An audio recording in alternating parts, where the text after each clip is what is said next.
you, Ursula, like transitioning from foster care and all these different social environments that you worked in, where do you see the difference with when you work with veterans? I think for me, working with those other populations was probably more difficult just because you're seeing so much like trauma, like right there and then happening. Whereas with the, military affiliated student, that trauma isn't necessarily happening to them right now. They're not living it. But just being able to like relate to them and I mean to like what you were mentioning about the female veterans, where they have to like sometimes they are better and more committed because they have to prove themselves. They have to work harder at that. They have to. Whereas if you have a man that's all big, strong, he has less to prove because he already has. He has that advantage, right? The perception. So for me, working as a civilian, working with military affiliated students is like that imposter syndrome, dealing with that, am I good enough to, I'm not one of the veterans, because we do have staff that are veterans, and I'm not, my connection is, my father was in the military in Poland because he had to serve, in the army when it was part of their service, whatever. And then my father-in-law was in the Vietnam era, in the Marine Corps, and he joined as well. He was an immigrant, and he came to serve the country to get his citizenship or whatever, is legal status here in the U.S. He came from the Central America. So anyway, working with these students is almost like I have to prove myself, and sometimes it's or even with my coworkers, am I good enough? Am I here? Do I fulfill that same kind of like duty and honor that they did? Can I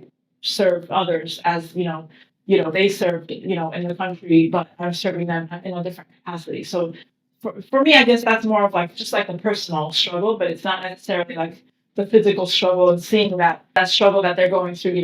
Someone being born to a drug addicted mother and being removed from her care and dealing with the foster care system. That's like more of like an immediate physical need that they're dealing with. So it's different.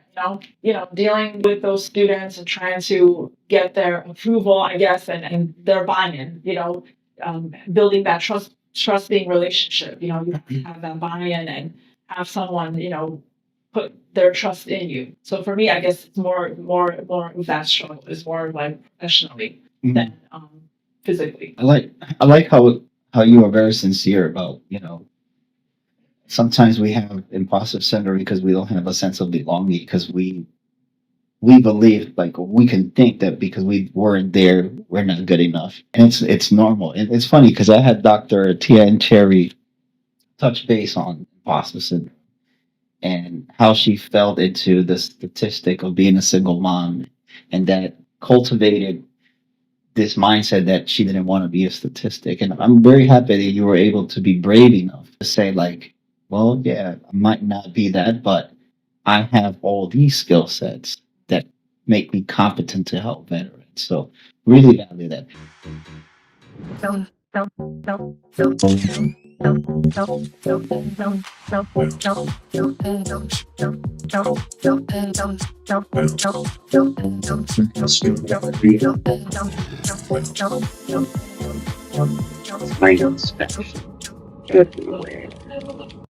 Exist. I'm trying to coexist. Exist. Yeah, I'm trying to coexist.